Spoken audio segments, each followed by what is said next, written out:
Le mercato hivernal est une période qui arrive à point nommé. C'est une bonne opportunité aussi bien pour les clubs vendeurs que pour les clubs acheteurs.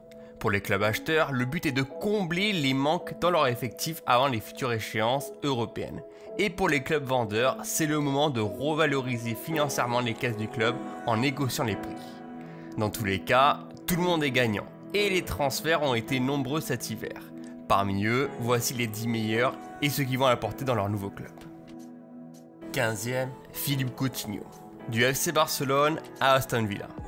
Le Brésilien ne s'est jamais remis de son transfert à coût exorbitant vers le FC Barcelone en 2018.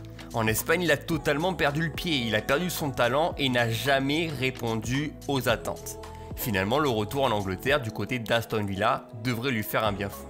Aux côtés de son ancien partenaire de jeu, maintenant coach, Steven Gerrard, il va pouvoir se fondre dans le projet du jeu des Villains.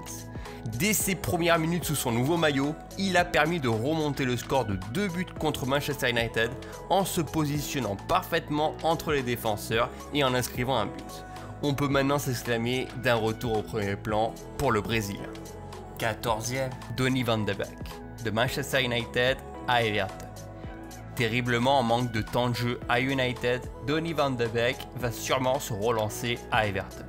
Dans une équipe en perdition qui joue lamentablement le maintien, Everton doit se rassurer en deuxième partie de saison. Et avec le meneur hollandais, on espère que l'équipe retrouvera un petit peu plus de créativité et retrouvera aussi cette connexion entre les milieux et l'attaque.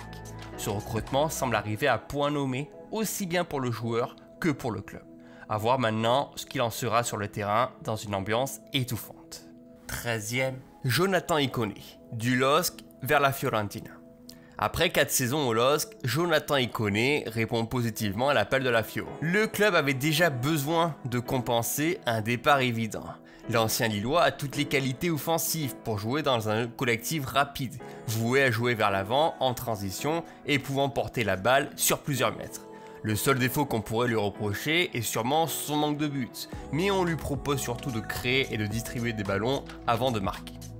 Espérons que son expérience en Italie soit surtout un tremplin pour son avenir. 12e, Pierre-Emerick Aubameyang, d'Arsenal au FC Barcelone. En toute fin de mercato, le FC Barcelone va chercher un indésirable des Gunners. Loin d'être le joueur le plus décisif en Angleterre cette saison, Pierre-Emerick Aubameyang pourra se vanter d'être le panic boy des Blaugrana cette saison. Même s'il est encore difficile de savoir dans quel registre le Gabonais va évoluer sur le flanc d'attaque, s'il revient à son meilleur niveau, il pourra quand même apporter de la vitesse et de la perfusion. Probablement deux qualités qu'il manque au Barça cette année. C'est un véritable coup de poker pour les dirigeants barcelonais. 11e, Sardar Azmoun, du Zenit Saint-Pétersbourg au Bayer Leverkusen. Un temps annoncé vers l'Olympique Lyonnais, l'Iranien s'est finalement engagé vers le Bayer Leverkusen. Premier véritable départ pour un joueur qui a toujours évolué dans le championnat russe. Évoluant principalement en tant qu'avant-centre, c'est aussi un joueur qui aime repiquer sur les côtés quand l'occasion se présente. Devant le but, il est sans pression et se permet de toujours marquer dans les meilleurs moments pour relancer son équipe. À Leverkusen, doté d'un flanc offensif en forme avec Diaby, Schick ou Wirtz, l'Iranien va apporter encore plus de danger dans la surface adverse. À voir comment il va s'habituer à ces nouvelles couleurs en Allemagne. 10e, Julián Álvarez, de River Plate à Manchester City. Véritable phénomène en Argentine, artisan du titre de River Plate en Primera Division et surtout meilleur buteur de la saison dernière, Julián Álvarez a frappé très fort. Cela n'a pas empêché les plus gros clubs du monde à s'être intéressés par la nouvelle pépite argentine. Dans son jeu, il sait contrôler le ballon dans les derniers mètres, amener le danger constamment et rester extrêmement précis dans ses frappes. Toujours en mouvement, sa réussite est insolente. Il n'est pas sans douter qu'il remplacera une légende de Manchester City partie récemment, Sergio Aguero. Néanmoins, l'Argentin rejoindra sa nouvelle équipe en juin prochain. 9e, Anthony Martial de Manchester United à Séville FC. Barré par la concurrence à son poste, Anthony Martial rebondit en prêt au FC Séville. Lui qui n'a pas eu l'occasion de montrer l'étendue de son talent cette saison, va pouvoir se rattraper aux côtés de Papu Gomez ou En-Nesyri. Dans son jeu, c'est un joueur très vif, capable de prendre la profondeur pour se retrouver en face à face avec le gardien.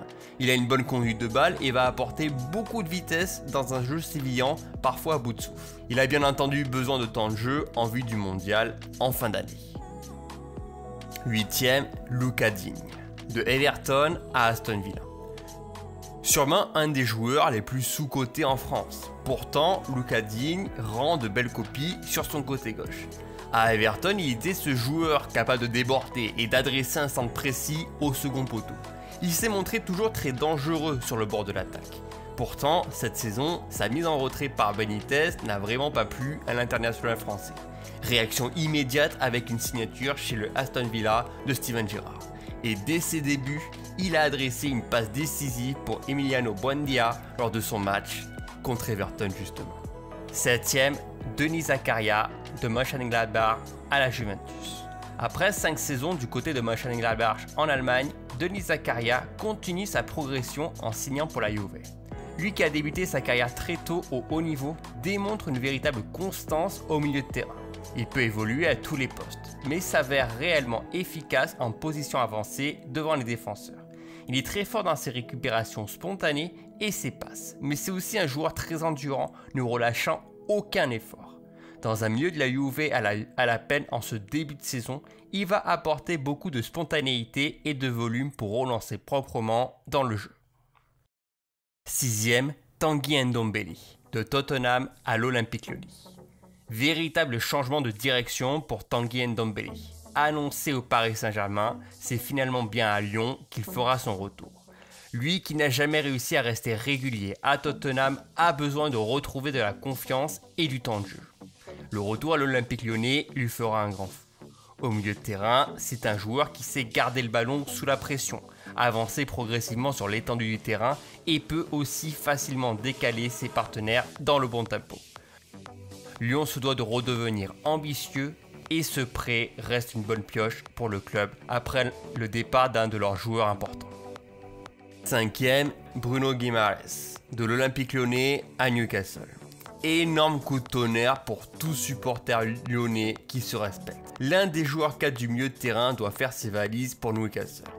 Il est ce joueur combattant, toujours présent dans le pressing et sachant juger l'environnement autour de lui pour se détacher intelligemment de ses vis-à-vis.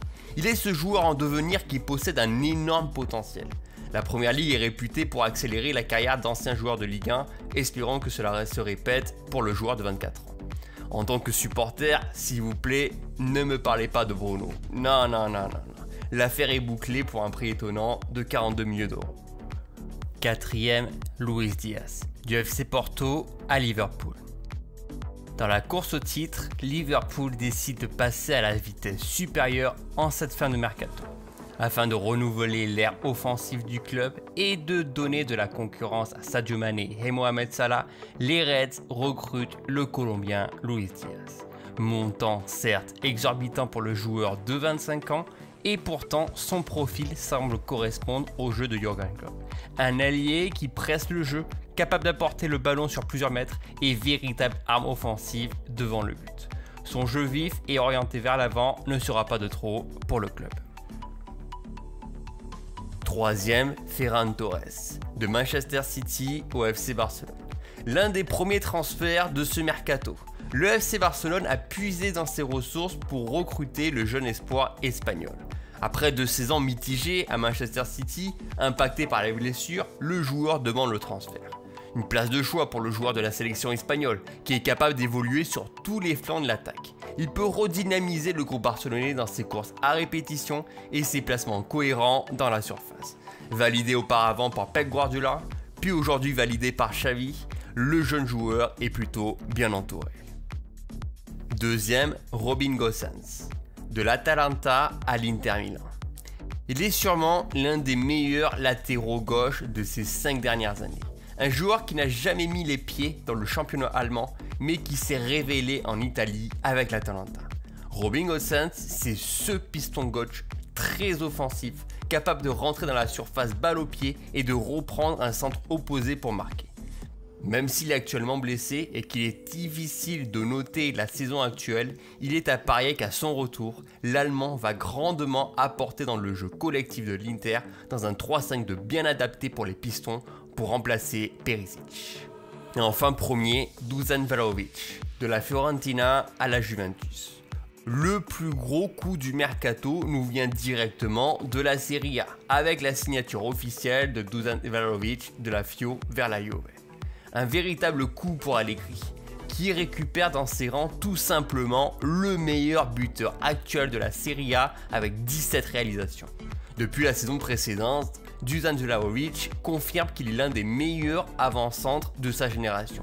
Sans le ballon, il est très intelligent dans ses mouvements, se décollant des défenseurs centraux adverses. Et avec le ballon, il est très affûté avec ses frappes et peut utiliser son physique pour faire la différence. Avec le départ de Cristiano Ronaldo, puis la non-prolongation de Dybala, la Juve a déjà préparé le futur offensif avec ce Serbe. En bonus, Christian Eriksen, laissé libre et signant directement à Brentford. On l'avait laissé en détresse sur le bord du stade à Copenhague.